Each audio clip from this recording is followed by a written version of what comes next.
My sister's house was supposed to be a safe haven, a familiar place where I could relax and feel secure. But ever since she married him, that sense of comfort has slowly eroded. The man she shares her life with has always been a complete stranger to me. There was a distance, a coldness in his eyes that I could never quite place. He was never overtly hostile, just absent. Polite but remote.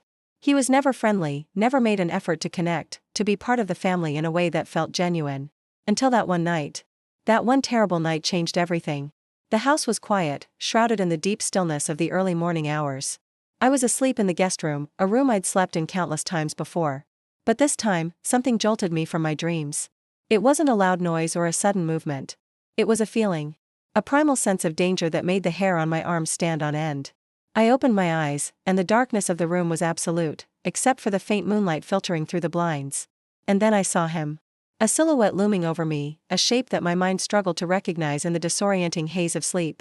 My heart hammered against my ribs, a frantic drumbeat in the suffocating silence.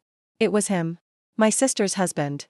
Before I could scream, before I could even process what was happening, his weight was on me, pinning me to the bed. His hands, cold and firm, wrapped around my throat. I couldn't breathe. Panic, raw and blinding, seized me. I thrashed, trying to push him off, but he was too strong. I looked into his eyes, searching for a reason, for any sign of the man I thought I knew, even superficially. But what I saw there wasn't anger. It wasn't rage or hatred. It was something far more terrifying. It was a chilling emptiness, a vacant stare that seemed to look right through me, as if I wasn't even there. The next morning felt like a dream, a surreal, twisted nightmare I couldn't wake up from. The air in the kitchen was thick with unspoken accusations and heavy silence.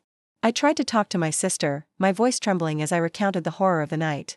But the words caught in my throat when I saw her expression. It wasn't sympathy or concern.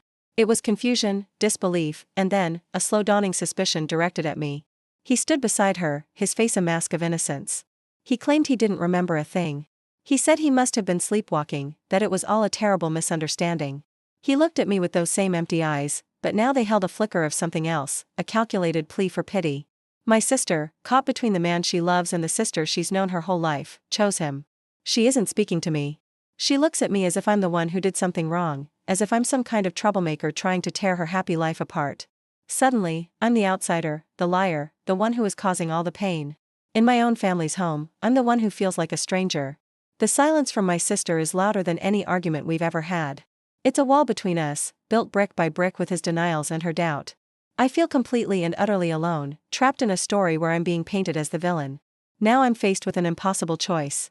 A choice that feels like it could shatter my world, no matter what I do. Do I fight for the truth? Do I risk destroying my relationship with my sister forever, breaking apart our family to expose what he did? If I push this, I might lose her for good. She might never forgive me for what she perceives as an attack on her husband and her marriage. The family I've always cherished could be fractured beyond repair. Or do I choose silence? Do I swallow this secret, bury the trauma, and pretend that night never happened? If I stay silent, maybe, just maybe, things can go back to some semblance of normal. Maybe my sister will talk to me again. But living with that fear, knowing what he's capable of, seeing him at family gatherings, pretending everything is okay. I don't know if I can do that. It feels like a prison sentence, living a lie while the person who hurt me walks free, protected by the very person I should be able to count on the most. Every path seems to lead to more pain. Am I a victim fighting for justice, or am I just a troublemaker destroying my family? I honestly don't know anymore. What would you do? Thank you for listening to my story. If you have any thoughts or advice, please share them in the comments below. And if you've been through something similar, know that you are not alone.